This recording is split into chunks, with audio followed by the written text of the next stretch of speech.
ज़िंदगी में हम अपनी मंज़िल का तयन करते हैं, हमें क्या बनना है, लाइफ में हम क्या बनना चाहते हैं। डॉक्टर बनना चाहते हैं, इंजीनियर बनना चाहते हैं, बिजनेसमैन बनना चाहते हैं, क्या बनना चाहते हैं।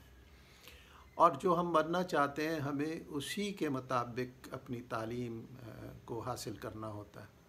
अगर मैं बनना डॉक्टर चाहता हूँ और तालीम में बिज़नेस की लूँ तो मैं कभी भी अपने हदफ को हासिल नहीं कर सकूँगा। हमें ये सोच लेना चाहिए, इसको देखना चाहिए, और वो यही है कि हम कैसे सोचें। हमें अपना एक हदफ मुकर्रर करना चाहिए कि मैं क्या बनना चाहता हूँ, और फिर हम उसकी तरफ जाएं। हम अपनी ज़िंदगी में एक वक्त में दो ज़िंदगियाँ जी रहे होते हैं। एक दुनियावी ज़िंदगी है, जैसे मैंने कहा डॉक्टर बनना, इंजीनियर बनना, बिजनेसमैन बनना, और एक वो ज़िंदगी है जो दीनी ज़िंदगी है। अगर हम अपनी इस ज़िंदगी को, दुनियावी ज़िंदगी को दीनी ज़िंदगी के ताबे बना लें तो फिर इसके नताइज बहुत बेहतरीन होंगे। यानी दोहरा मुनाफा होगा। इसके लिए हमें अपने हदफ को मुकर्रर करना पड़ेगा, हमें अपने टारगेट को मुकर्रर करना पड़ेगा। अगर हम टारगेट अपनी यहाँ के बाद वाली ज़िंदगी को मुकर्रर कर लें, यानी मरने के बाद की ज़िंदगी को मुकर्रर कर लें, तो फिर अब हमारा नुक्ता नज़र बदल जाएगा। अब हम जो कुछ भी करेंगे उस हदफ को मद्देनज़र रखते हुए करेंगे।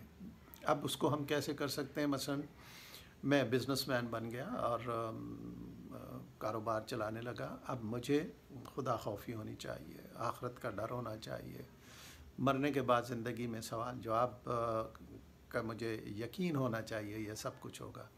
जब मैं ये सब कुछ सोच लूँगा तो फिर मैं अपने कारोबार में ना डंडी मारूँगा, ना बेईमानी करूँगा, ना नाजायज़ मुनाफाखोरी करूँगा। मैंने अपनी ये दुनियावी ज़िंदगी को दीनी ज़िंदगी के ताबे बना लिया। मैं सच भी बोलूँगा, झूठ भी नहीं बोलूँगा। ठीक है?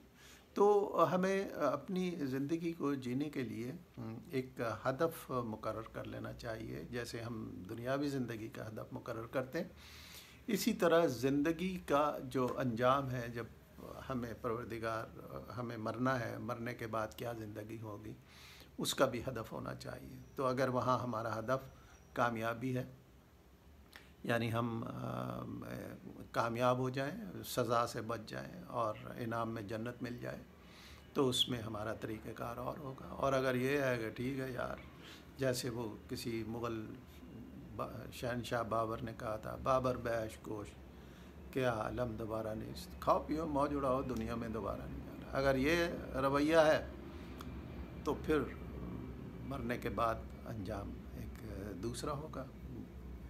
तो मैं बुराई की तरफ अगर दुनिया में रहूं, लोगों का हक मारूं, गुनाह करूं, चुगली करूं, नाजायज़ ताल्लुकात इस्तवार करूं लोगों के साथ, यतीमों का, मस्कीनों का माल हड़प कर जाऊं, तो साजिशें करूं, तो इससे मेरी दुनियावी ज़िंदगी तो चलती रहेगी, लेकिन ये सारी चीज़ें दीनी ज़िंदगी के मुखालिफ होंगी। लिहाजा जो अंजाम होगा वो फिर बुरा ही होगा, वो दोज़खी एक अंजाम होगा। तो लिहाजा हमें अपनी ज़िंदगी में ये तय कर लेना चाहिए। हमें प्रायोरिटी जो देनी चाहिए वो हमें अपनी दीनी ज़िंदगी की प्रायोरिटी देनी चाहिए। और दीनी ज़िंदगी में देखिए तमाम मामलात इंसान दीनी तालीमात के तहत कर सकता है और उसे करना चाहिए। मसलन दीन सच बोलने का कहता है तो आप अपने कारोबार में सच बोलिए, अपने मामलात में सच बोलिए। दीन दूसरों का ख्याल करने के लिए कहता है तो आप दूसरों से मुनाफा कम लीजिए। अगर आप डॉक्टर हैं तो फ़ीस कम लीजिए, अगर आप टीचर हैं तो बच्चों को पढ़ाई के क्लास के अलावा भी टाइम फ्री दे दीजिए। आप ऐसा भी आप कर सकते हैं। आप पड़ोसी का ख्याल कर सकते हैं, ठीक है, आप उसका ख्याल रखिए। तो इस तरह से आप जो दुनियावी ज़िंदगी है उसको दीनी ज़िंदगी के ताबे कर लेते हैं।